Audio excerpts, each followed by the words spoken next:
Hi, Arrow. Hello and good morning. How are you doing today?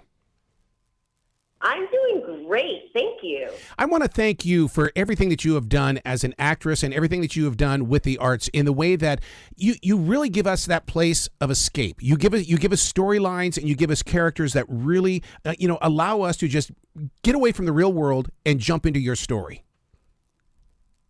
I have been so blessed being able to play so many fun characters in so many different kinds of genres.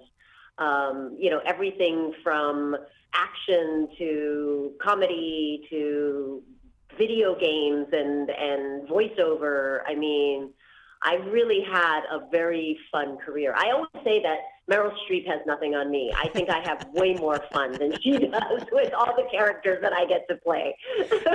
So would you say that you have mastered the art of saying yes? Because I love walking that same path in the way of saying, yeah, I'll do it. And why? Because I've never done it before, so yes. Yeah, I love taking on new challenges.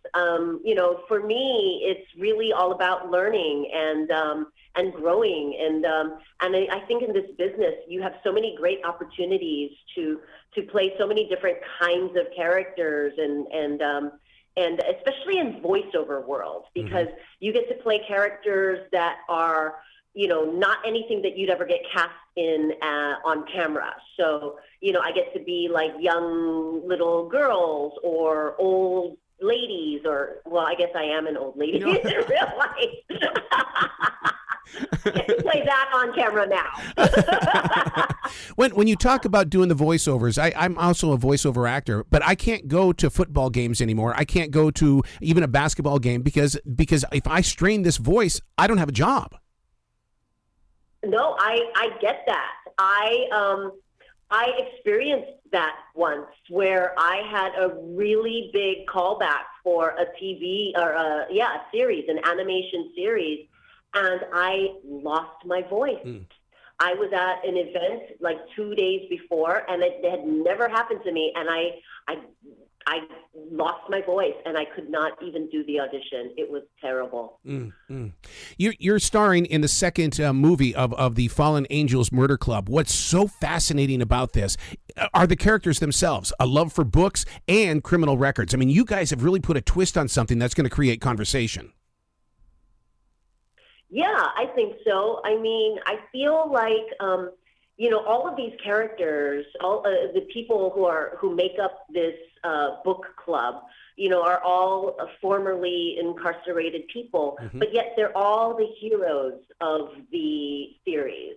So I feel like, it's called Heroes and Felons, not because they're two different kinds of characters, but they're both in one. And I think a lot of us are both heroes and felons. Now, when you go into a character like this in the Fallen Angels Murder Club, you're a black belt in martial arts. I'm a third dan, and the thing is that when you see a script like this, does that martial artist in you examine that, because you know how we think, and it's not like normal people. We always like to feel things out first, then we make a move. No, I totally hear what you're saying, but I have to admit, these days when I get a script and I see that I don't actually have to do any fighting or action, running around, I'm actually quite relieved. I'm getting too old for that. Oh, that is so funny that you bring that up, because people always say, so are you still in martial arts? In my head I am, because my body, you age out. And my master goes, you can't age out. I said, well, ask my body what's going on then. Right. I mean, some people though can, because like my teacher, my Hanshi actually is still at it, and he's in his late 60s now, and still getting belts and fighting. It's amazing. Yeah. What some people can do, not me. Now, when you team up the martial arts with your love for playing poker, doesn't that build up your confidence in ways that because I mean you're able to just really get into the moment? Yeah, I mean, I guess I think poker has more to do with acting than martial arts. Because there's a lot of reading people and trying not to show when you're excited about a hand or when you're bluffing. So yeah, and I think it really helps being a cute girl when you're playing poker because I think people often underestimate you. I've heard some rumors that you're down in Atlanta. What are you doing in my southern city? That's a great place to be hanging.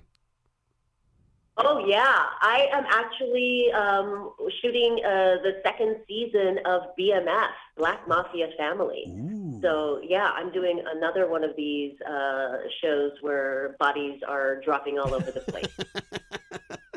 You take it so lightly. I mean, do you ever just look at the script and you're doing like a mystery, a crime mystery? Do you look ahead to see what happens, or do you sit there and say, no, I'm going to play along here so I can be fresh in the moment? Oh, I like to be in the moment. I like to be surprised. Yeah. I don't like to know what's going to happen before it happens. I want to go on the same journey as the watcher.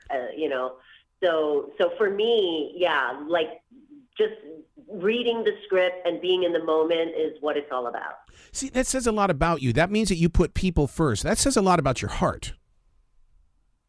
Yeah, I do put people first. I didn't realize that would, yeah. That does make sense, for sure. I love people. I just love the human race. It's so funny you say that because during the lockdown, I crave people. I have to be with people, and so I went and got a job at a grocery store just so I could be with people. Oh wow! I actually ended up doing a T-shirt line. Really? I did. During all of the protests and riots and things that were going on, I felt like people were so divided, and I wanted to do something that would help bring people together. I knew that there were more people out there like myself who wanted more unity and kindness and humanity. And so I created a T-shirt line with just these simple words, equality, representing equality, and love with a gradient of skin colors representing diversity. So, and especially when there were all these attacks on Asians going on, I made a T-shirt that just says American in all these different skin colors. Is there a website that people can go to share some love with you so they can purchase it and make it a part of their chapters? Yes, it's called 33 Edge, 33edge.com, 33 and the word edge.com. Wow. I don't know if with your leader in martial arts taught you this. It's not about the kicking, punching, and using your fists. It's about taking care of your community. And you just explained to me that you're taking care of your community. I think so. And I think a lot of people during this pandemic have found that again.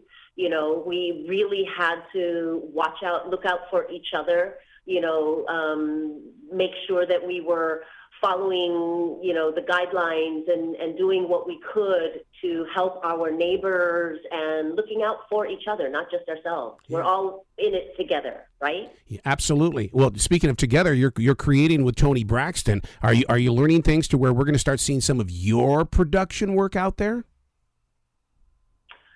That would be an awesome dream of mine. I have only so far produced one PSA to try to get young Asian Americans to vote. And that was just a 30-second spot was so stressful. I swore I was never going to do it again.